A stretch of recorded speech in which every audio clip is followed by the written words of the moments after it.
And I think that when we can pull back, then we shift our position into one where we're more in a managerial role than we are in just worker bee.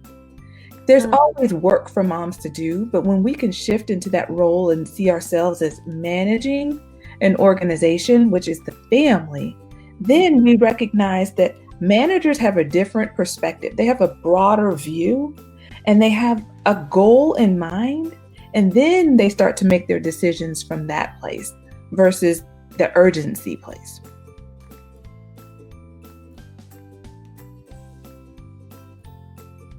Wonderful. I'm so glad to be here. It's so good to meet you. Yes, I'm happy to have you. You are one of the highly recommended mentor mamas out there online. Yeah, I know you've got your own podcast and everything going on, and you speak to a lot of different moms groups, and it's just a privilege to have you here with us. Thank you. Yes, I love it. And the fact that you're in Hawaii, which is where my hubby and I were supposed to be this year, but Oh, those plans had to get canceled. We're looking forward to coming at some point. please. I hope that you got that refundable ticket or something. We were about to purchase tickets, so that was like one grace in there. But we had been scoping out where do we want to go and what do we want to see. So yeah, we had been making lots of plans, and then it just kind of went to we'll see when. I know. We're same here. Even though we live on Tropical Island, we want to go places too. So we're finally trying to get off the rock for a little bit and see when things open. But I don't know. We'll see. And how's life with you? Give it a little bit about your family. I know you have 7 children. And 7. What are their ages? What do they got going on in their life right now? Yeah, actually, today is one of my kiddos' birthdays, so it's been a mix of all kinds of parts of life today. But yes, my girl is turning 15, so we have one boy, 6 girls, and I'm 7. And my son is the oldest. Most people want to know if you got one boy, like where is he? He's the oldest. He is 24, and my youngest is 10. She'll be 11 in just a couple of months. Oh, your youngest is 11. Wow. Yeah, I've got a 10 and 11-year-old. They're kind of growing up together. So you're in the teenager. You got mostly teenagers going on right now. I do. At home, I have my, that I'm homeschooling. I have my 17, now 15, about to turn 13, and then about to turn 11. Oh, gosh. Okay. Well, yeah, and you've been homeschooling all of that time, most of that time? All that time. Yes. Oh, goodness. We just started year 20. So we've been going for a while. This is year 20 for us. Year 20. Okay. You were the mom to talk to. I've got some questions of my own. Question number 1, how do you do it? Oh, yeah. As I was thinking about how different this year is, I mean, we've all had to navigate something different for this year. And I know that a lot of I don't know what you would call it, maybe the veteran homeschoolers are wanting to make sure that it's known that no, we homeschool the old way or the traditional way or whatever, we weren't forced into it. Mm-hmm. But I have a huge heart for every parent that whether they feel forced or whether it was an open opportunity to finally be home with their kids. Mm-hmm. This year is different for everybody. Mm-hmm. No matter where we're starting, what routines would you say are the most important ones to keep us grounded as parents, no matter where we've come at this homeschool thing from? Yeah. Well, I think this year in 2020, as we're having this conversation, it's a year for, I think, an opportunity is what I'll call it. It's an opportunity for us to really take hold and really take an account of the load that's on moms. I would say the mom load on a regular basis is already heavy. There's a lot of concerns, a lot of things we're trying to manage and juggle. But 2020 has a way of just adding a lot of extra weight to all of the load that we were already carrying. And education just happens to be one of those. So no matter whether a mom is homeschooling or doing some type of hybrid or doing virtual or already has her kids back in school, that doesn't change the fact that the load on all of us is incredible. And my hope is that amidst all of the noise right now, that what I'm talking about what I'm posting, what I'm sharing, the conversations I get to have with moms one-on-one, is to acknowledge that load and to give moms that permission to feel what they feel.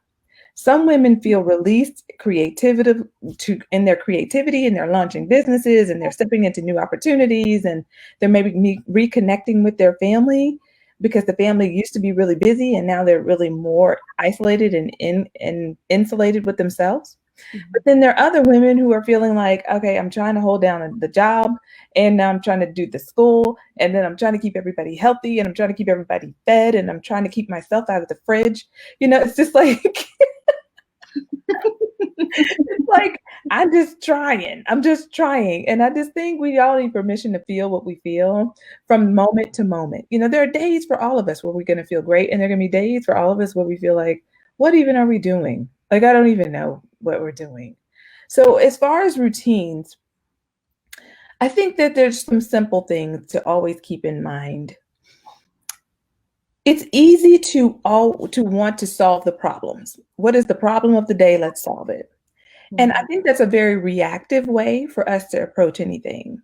So I would encourage everybody to step back away from that moment by moment problem solving, like we're playing whack-a-mole with fires, right? We're just trying to put this fire out and put this fire out. Whew, got through this day. Next day we wake up and we're whack-a-moling again, right? But instead that we come to it from a place of vision and a goal. So we all get the circumstances we're dealing with. Within these circumstances, what does our best look like? What does being intentional look like for our family?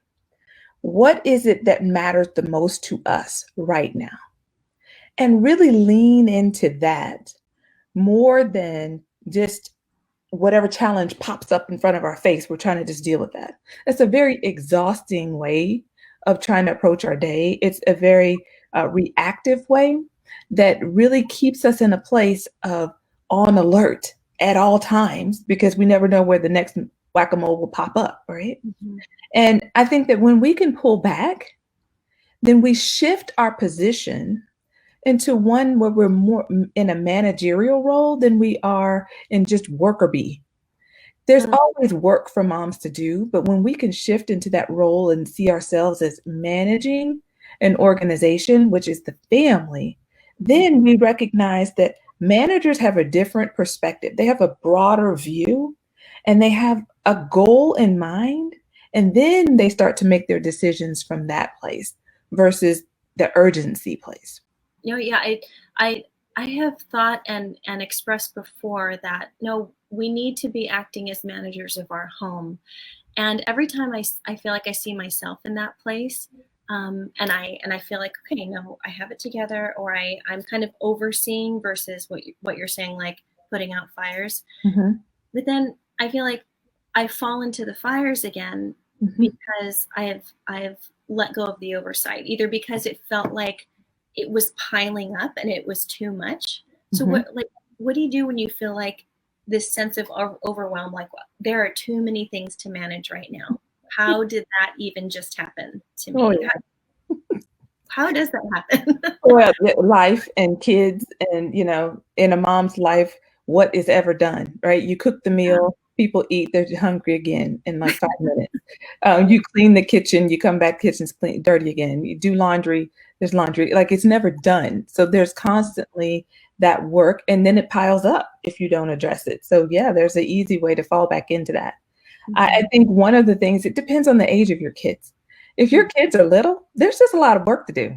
Like there's just not a lot of help. There are a lot of help at creating messes, but they're not the best help in helping to fix that mess. But the quicker you can begin to bring them in on helping to fix what they messed up, the more they start to feel like they're a part of a team, the more they understand that they're not just occupying space, they're a part of a family. And as this family, we work together. We mess it up, we fix it together. We come together, we cook a meal, we eat the meal together. Like there's ways in which we can introduce our kids to being a part of what's happening in our household instead of occupying space and one day they'll be helpful. they can be helpful on small levels, and then they get to increase that over time.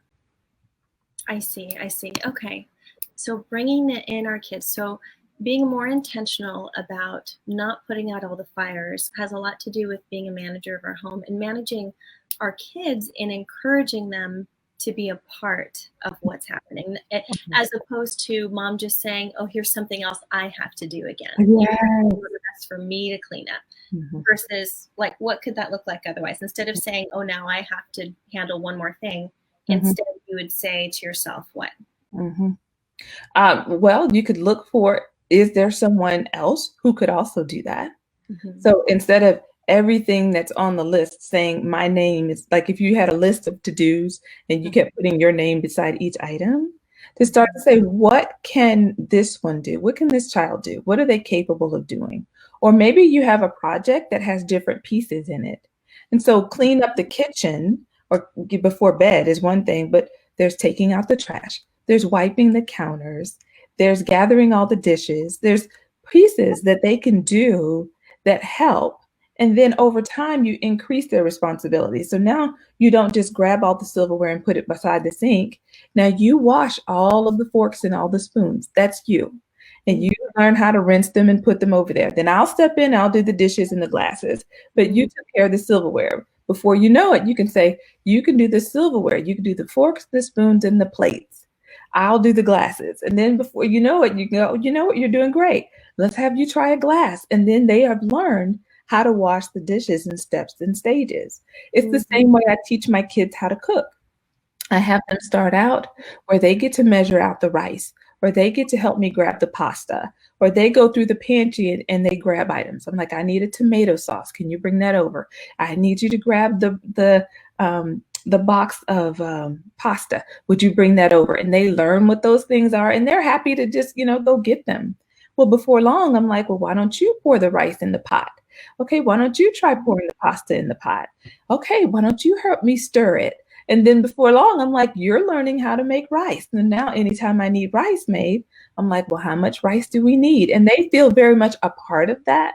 And it never felt like me saying, all right, kids, you're on the list and you get to cook dinner. And they just kind of go, where do I start? I don't know.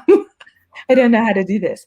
But I had them start out cooking rice and then, okay, you're really good at cooking rice. Let's have you also cook the green beans. Now you know how to make rice and green beans. All I'm cooking is the chicken that goes with that. And then one day I'll teach you how to cook the chicken. And before I know it, you know how to make one meal. I go, great. Anytime we make that meal, you can make that. And they usually feel very much like, yeah, I can make that. And I'm like, yes, you can. But what they don't see is this manager is backing out of that. Now I Mhm. can go, that's one less day I'm cooking. And if I'm cooking one less day, then that frees me up to do what? And then I get to see what other needs are in the family that I can give my attention to because I've equipped them with a life skill that they can cook that meal, and their life skill is then an enhancement to our family, and our whole family benefits.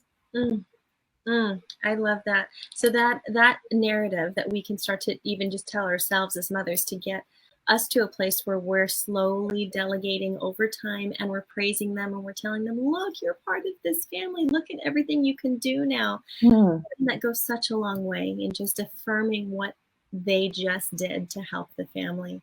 And then to tell them, look, you're a part of this and this is what we can do together. Yeah, I think that a lot of what I share is either things that I've learned through the School of Hard Knocks or things that I have learned from the mentors in my life and the women that I trust. Mhm. Because I just feel like moms, we just really don't have time for a lot of theory, right?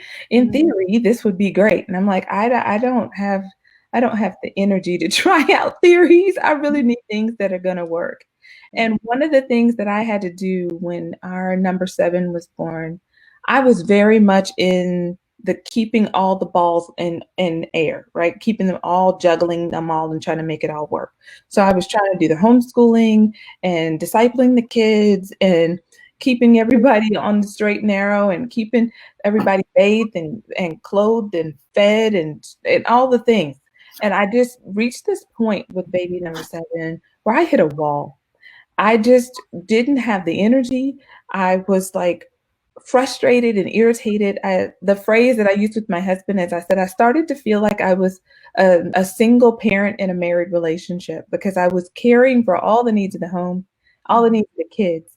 And yes, he was there and providing financially, and we love each other and we're in a great marriage. But he got really deep into his career and really deep into his work. So Mhm. he was working and doing all the things, and I was at home trying to keep everything else juggling and going. Mhm. And one of the things that we talk about it, he and I had a whole conversation about it over on my podcast for anybody who wants to hear how we really worked all the way through.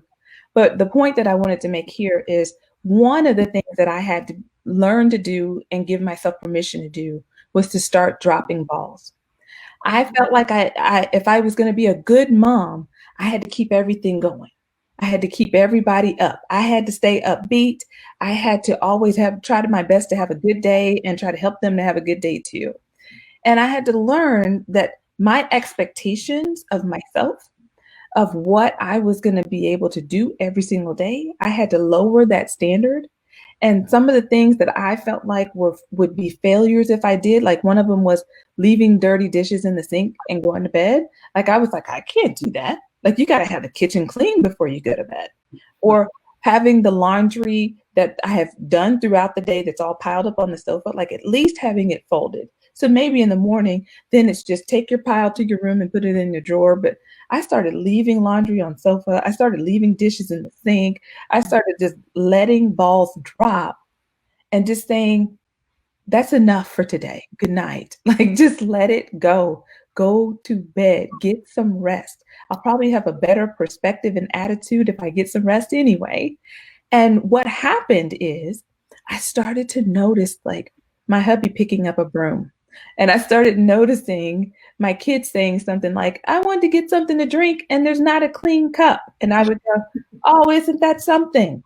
What do you think we should do? And they go, I'll wash it. And I'm like, what? Like, we're thirsty enough that they were like, I'll wash the cup. This eye opening for me that I kept in keeping all of the balls juggling. I never really allowed the family to truly see the needs because I Mhm. always saw them before they did. Right. And in my mind, because I saw them, of course you guys could see them. But no, they never saw them because I saw it and was like, I need to get that. I need to handle that. That needs to be done. But when I started dropping balls and I started giving myself permission to just go to bed and things weren't done, then my family got to a place where they were like, they really needed some underwear or they really needed their favorite pair of pants. And well, gosh darn it, somebody needs to do laundry. I was like, ding, yeah. Do laundry. So From maybe some mamas that. that watch this need to drop some balls. Yeah. So okay, so every time you say that phrase, like dropping the ball, I totally agree. And then the other side of me is like cringing because Cringing.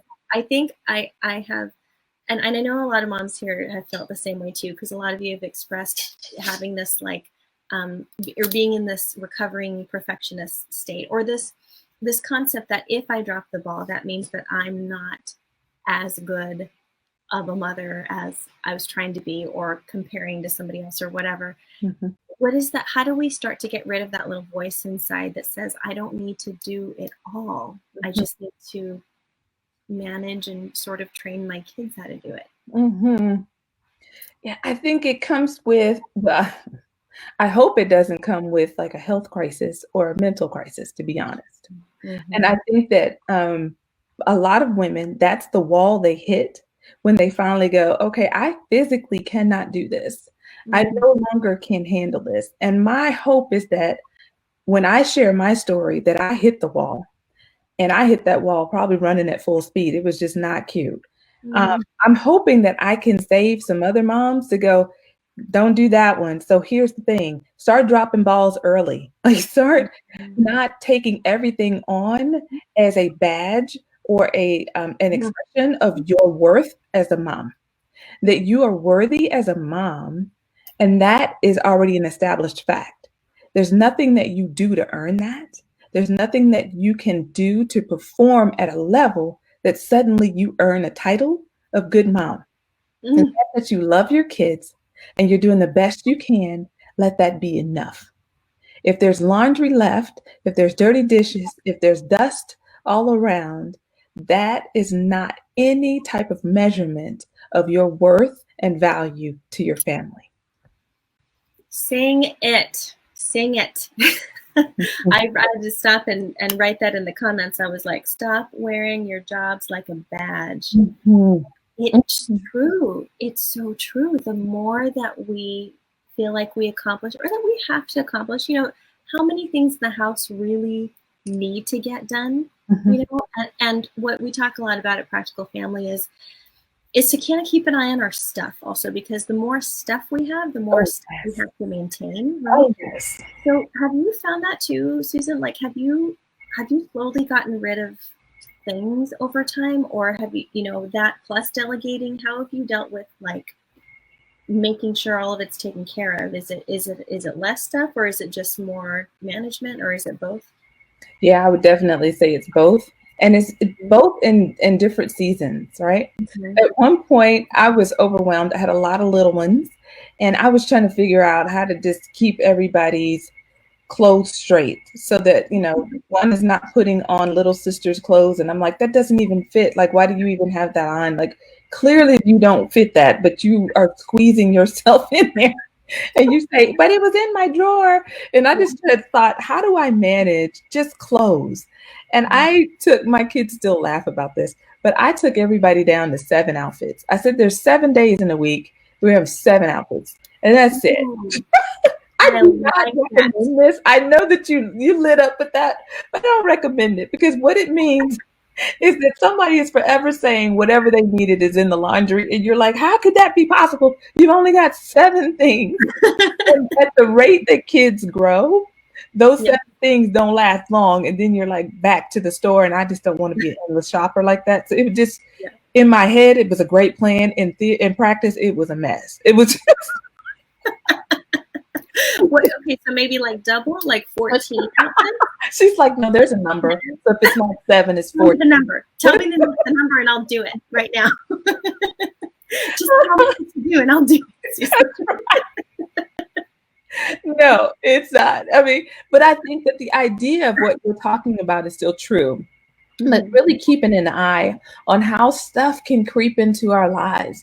And before you know it, we've just got so much to manage that we're more spending more time managing stuff than we are spending time with our people and spending time with our kids and teaching them and developing relationship with them because we're so busy trying to manage our space. So for our family, compared to families that we live around, we live in a relatively small house. I mean, our house is 2,400 square feet. And at one point, we had 9 people living here. So Mhm. people are like, hi, I mean, like, where are you guys? Like, where's everybody sleeping? Like, how are you guys making all this work? Yeah. But I told my husband at one point, we were considering buying a bigger house just because everybody's bodies were growing, as they started hitting the teen years and legs were everywhere. And we thought, man, like, we could use some more space. Yeah. I told him, I said, there's a couple of reasons why I don't want to move. One, I don't ever want to put us in a financial position where you have to spend more time at work than your feet are at our table. I Mm. would rather have your feet at our table because that means that you're looking in our kids' faces, you're giving them your life, you're sharing your stories, you're hearing their stories, and you can be their father. So I don't want to ever stretch us financially to a place where you have to be away from home. I'd rather have your feet at the table. Yeah. The other thing is I said I don't ever want to buy a home that changes the dynamic of our family where everybody has somewhere to go that they could be alone instead of us having a space where we have to interact with each other. But we're going to bump into each other in the hallway and in the kitchen and over here in the living room and sitting over here. Like there's always somebody bumping into somebody because that's how we learn how to do relationships. That's how we learn how to do conversation. That's how we learn to have manners. That's how we learn to do responsibilities well. It's because we're interacting with one another. If we silo off into places, then as the word of God says, it's not good for man to be alone. And so Mhm. if we start pulling away because we have the space to do so, one, it's more to manage, but two, it changes the dynamic of our family. And I really want our family to be one that's more engaged with each other. Mm-hmm. So because we've kept the house smaller, that has meant that we have to really stay on top of stuff. If 9 people living in a house of 2,400 square feet all kept every piece of artwork that the kids did and every piece of every toy that they fell in love with, they never want to separate from it. And if I tried to keep all of that, we would have a house full of stuff and we'd have to find somewhere else to sleep. It's like we can't stay here anymore. So Yeah. we do an annual time where I go through toys, closets, drawers, everything, and I'm like, pull everything out, and I want you to only grab the things that you love, that mean something to you. And as far as the clothing, the things that fit or will fit if I've got some things that are a little bit old, a little bit bigger. And then everything else, we need to figure out if we're passing it down to a sister or if we're giving it to another family that has kids younger than us, Mm-hmm. if we're donating it or if it's just trash. Right. Yeah. So intentional decision making. And it Mhm. sounds like that is a management move on your part too. Even if it is just annually. I mean, it's consistent enough to be annually. If Mhm. for other families it could be biannually. We could go through our stuff just consistently enough, and you Mhm. choose whenever that is. Right. And we make decisions because all getting rid of stuff is decision making. And I Mhm. love what you said about relationships too, that the close quarters, I don't, force isn't a good word. The close quarters requires us to work Mhm. on our relationship skills. For Mhm. sure. Yeah, it Mhm. surely does. I know that happens on the daily here in this Yeah. house. We have to learn to communicate effectively. One Oh, of the cues, I will tell you, one of the cues for me on when it's time to clean out mm-hmm. is when I consistently see my kids' rooms a mess. Mm, And I say, I used to think, because this is how I grew up, if my room was a mess, my parents would say that, I wasn't good at keeping my room clean. I was being lazy. So initially I thought, look at my kids. Like they don't appreciate all these toys we bought them and they don't appreciate the stuff they have and how good they've got it. And I thought it was them. But then I started to watch and I said, well, first of all, who bought those toys? And I was like, that'd be me. And like, who kept buying toys even when they had toys and be like, oh, that's me and my hubby again. And then I could say, well, the grandparents, but really what the grandparents bought is nothing compared to what we were buying them and supplying them with in the name of, they'll love this. This will be so fun. This will be so great.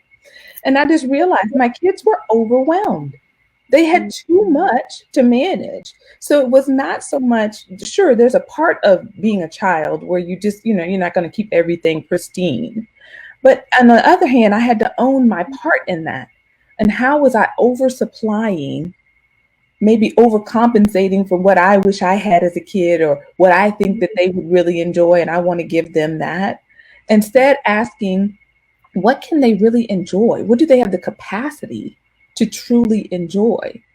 And they're not enjoying it if it's at the bottom of a pile of things in a bucket, you know? Like they mm-hmm. can't even access the thing to enjoy it.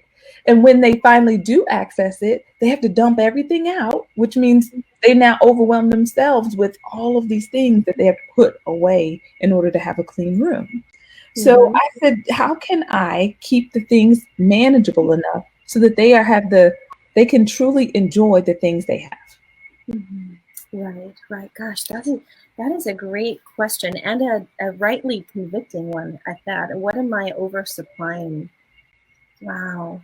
Yeah, yeah. We that can easily happen in Mhm, our not only in our American society, but in a house with many children, mhm, right? When you want to make sure that everyone has what they need, I'm sure, mhm. right? I want to make sure each of my kids get what they need, that we have what we need.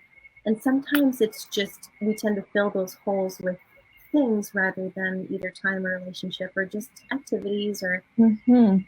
conversation. I mean, it's not that it's wrong, not that adding the stuff is wrong, but if we're Exactly. not keeping an active eye on it, it Mhm. can easily get to be Get too out of control. Mhm.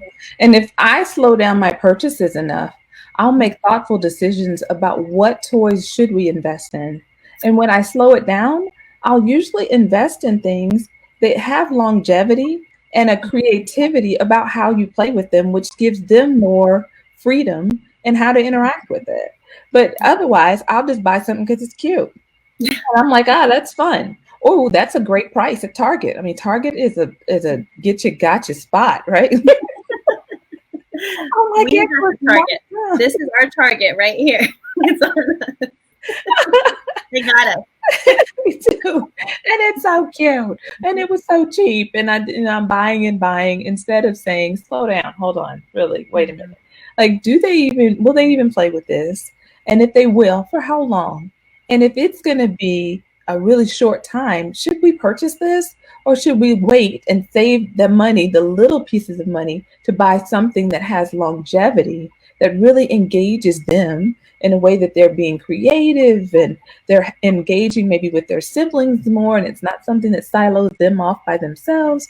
Like, it gives me time to think through what matters to our family, and then how do I give them the tools that help them to do more of that. Amen. Amen. That is the more missional mindset. I think you're talking about earlier. You know, that intentionality of let me think through what I do or what I allow into my home or into the lives and minds of my children.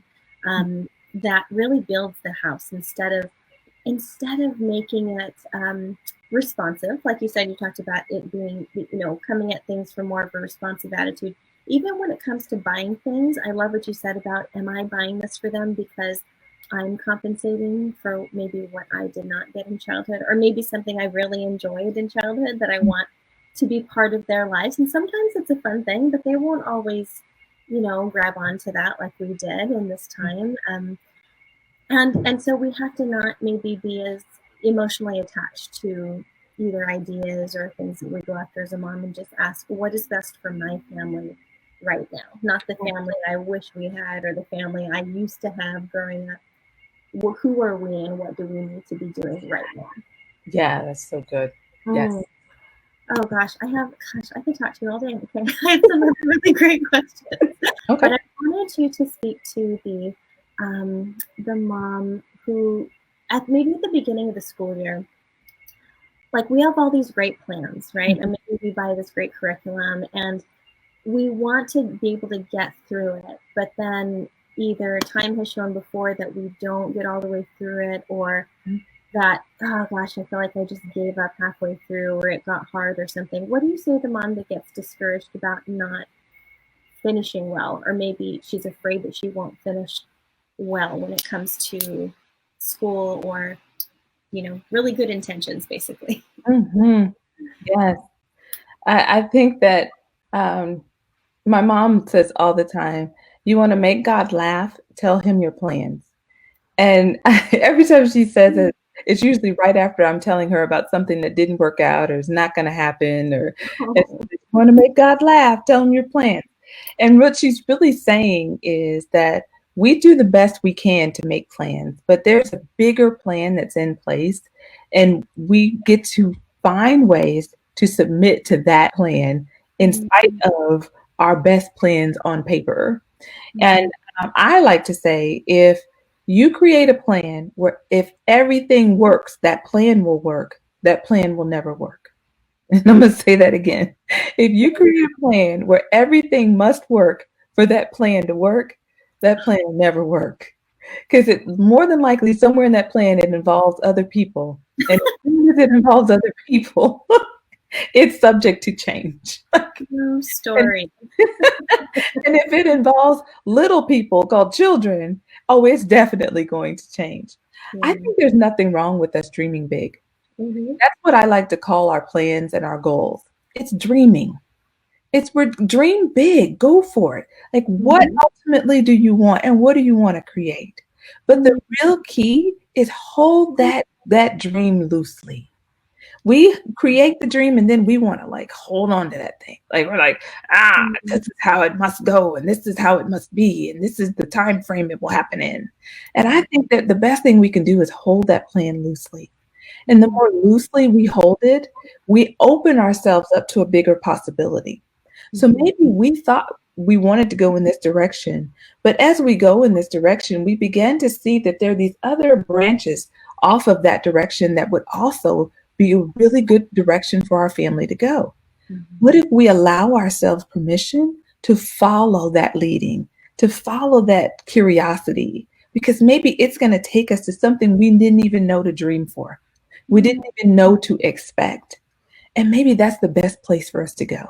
mm, So I say, dream big. I say, write it down, create all the plans, sketch it out, but then hold it loosely because a bigger plan might unfold before you that will take you to better places than you ever imagined. mm. Period. It's the end of your book right there. I don't know if you've written a book yet.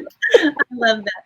I love that. And that is so encouraging because it's full of hope. It doesn't involve us just saying, you know what, girl, just flush your dreams down the toilet because God's in charge anyway. It's, that's kind of a almost a hopeless thing. Even though we know and love and trust God with our plans, He still wants us to use our imagination and ask for things, right? And have goal. You know, it's not a bad thing to go after some goals, even if they're small. Just like make them small. I think that's been my problem in the past is that my ambitions have been so grandiose Mhm, that I get caught up in a big fun project, and it's a dream, mhm, but I got too attached to my dream. mhm, And, you know, case in point, talking about having to change plans. I just told you before we started this interview that this year I wanted to start Homeschool Made Simple mhm, as a great opportunity and resource for all of these families here who are watching. And I started it and I went forward and I said, okay, I'm dreaming big. I'm doing the thing. And God was like, no, you're not. Right, not right now. But I'll let you see how much pressure it's gonna feel like before I'll let you decide to stop doing it, Jen. And I was like, I have to be obedient and stop because it's not for right now. And mhm. that's hard. And even having to write that out and tell my people, like, you know, I'm not quitting, you know, blogging, podcasting altogether. I mean, the Lord may take that at some point, but, you Mhm, know, faithfulness for now. But that one big extra thing was mhm, too much for me. And sometimes moms get caught up in, okay, I'm momming and I'm homeschooling, but I also need to volunteer at my church, or I also need to keep my commitment to this person, or so and so asked me for help. I need to fulfill that. And it's like, do mhm. you know really? You Right. know, which of those things is really necessary for Mhm, right now? And mhm. that's hard. That's hard to let go of when they're good things, aren't they? That's so true. Mm. Yes. But good things can be the enemy of the best, right? Ah, so good. Yeah. Mhm, And thank you so much, Susan, for affirming that kind of thing. And, you know, moms like us who love to be practical, who love to find great resources and tools for things. That's why this is a resource group because we share things, but we also share grace mhm. and permission. And I love all the permission you've given us today to choose the best things for us right now. So I think we know that maybe, but we need that reminder, especially from a mom who's been there and who's been through probably a lot of cycles of this parenting thing. Oh, yes. Oh, And yeah. Who's had a lot of plans and said had to just scratch through them. yeah, yeah. What are you so much less worried about now Mhm. on your 20th year of homeschooling than you were at the beginning? Mm, mm. I would say I'm so much less worried about the bad days. The Mm, days where we spent an hour on two math problems, and in my plans, we were going to get a whole lesson done that day, and we barely got two problems done. mm, The days where I just didn't have the patience and I lost it with my kids, and now I'm feeling like a terrible mom. The days where we can't seem to find the book, we can't seem to find the pencil, we can't seem to, those days where the washing machine breaks, the dishwasher overflows, like everything just seems to just be like, in the mhm, past, those days for me, I made them mean I'm not cut out for this. Clearly, mm, I can't handle this. If I was more organized, I would have had these things prepared and ready and figured out. If I was more patient, I wouldn't have lost it with my kids, and I wouldn't be in this place of feeling like guilty and in my room sneaking chocolate and feeding my feelings. And And I wouldn't be tired if I was healthier and if I worked out and ate all organic food and like all these things. I would just make all these things, these terrible ideas of who I was as a person and my ability to do life well. And Mm. now that I've been out here 19 years and I'm in year 20, and I posted about it on my Facebook page where I was like, I started out the first day of school and I was singing to my kids, and I came out and I was ready to get going. And by the end of that day, I was like, if another person talks to me, I'm telling you the truth. I think I'll lose it. Like, I just don't not one more person talk to me. And I was like, I am sharing about this because I want women who are just starting out, who have homeschooled less years than me, to see here's a 20-year veteran who's saying, uh, this was day one, y'all. I love that. This was day one. And look at how we started out and we just kind of took a nosedive. But I've been out here long enough to just say, this was a rough day. I'll be back tomorrow. I'll be back. Thinking, that's it. This wasn't for me. We probably should figure something else out. And I'll start going to reading websites of the private schools and public schools and just trying to figure out where they're going, right? They're going somewhere because clearly here is not it. Now I just kind of go, we had a bad day. I bet tomorrow will be better because anything will be better than what we just did. Okay, tomorrow. It happens, right? And the longer you do it, the more you know that it happens. Like, it's okay.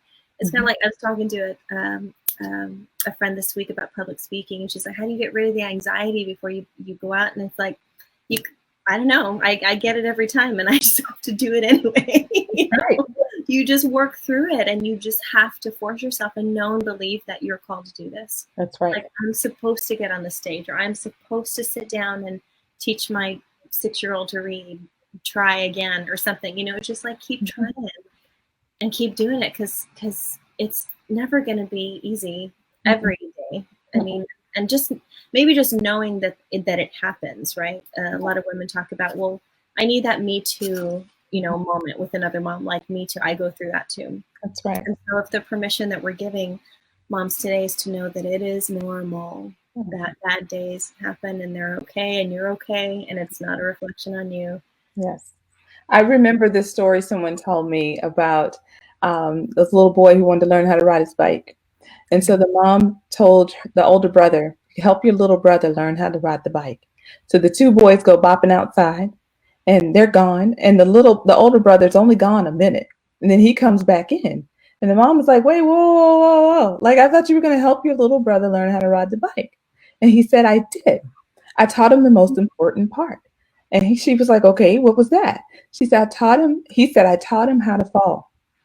If you feel like you can't keep your balance, here's the proper way to fall. Here's how to catch yourself, or here's how to fall safely. And as long as he knows how to fall safely, he can get back up and try again to keep his balance, and he'll learn how to ride. But if he falls and hurts himself, then he won't be able to ride his bike. And I thought, what a great principle for all the different people out here, all of us out here trying new things. That if we understand how to fall and we know how to fall well, well, then everything else we can figure that out. But if we fall and we hurt ourselves, if our plans fail and we give up on it, if we get hit a hard spot and we can't figure out how to get out, well, then we'll be stuck and then we'll give up. But if we know that there will be hard days, there will be days where you won't do well, where things won't go according to plan, just shrug that off and say that was that day. Tomorrow will be a new day. You can make it and you'll be able to keep going. Amen. A bad moment doesn't make you a bad mom. Oh, another good one. A bad moment does not make you a bad mom. Mm-hmm. Amen. Well, Susan, tell our friends where they can find you, because you've got to jump onto Susan's podcast as well, friends. I mean, add this one to your mom list right now. Go ahead, tell them. All right. So it's the Mentor, the number 4 Moms, Mentor 4 Moms podcast. And I've got like close to 100 episodes over there. I've got stuff on homeschooling and marriage and kids and planning and what to do when plans don't work and just all kinds of great topics.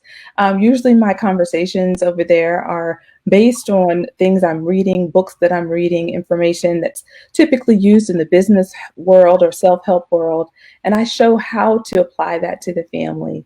It's really important to me to equip moms to be able to feel confident in their role, to really affirm them and leave them in a place where they feel like, I can do this. I can so do this. And I'm like, yes, you can. Let's do it together. So I look forward to you guys joining me over there. You can find everything about the podcast and anything else I'm up to over at my website, which is susanseay.com. That's Susan, SEAY.com.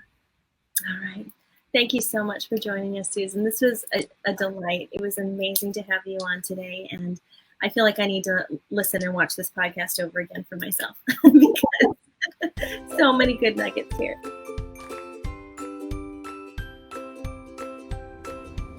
Thanks for watching the Practical Family Podcast. Can you do me a quick favor before you leave? Hit the like button so that more videos like this pop up in your feed. If you want to keep following Practical Family for more tips and tricks and encouragement for moms just like you, go ahead and hit the subscribe button and the little bell notification next to it so that you're notified when new content comes out.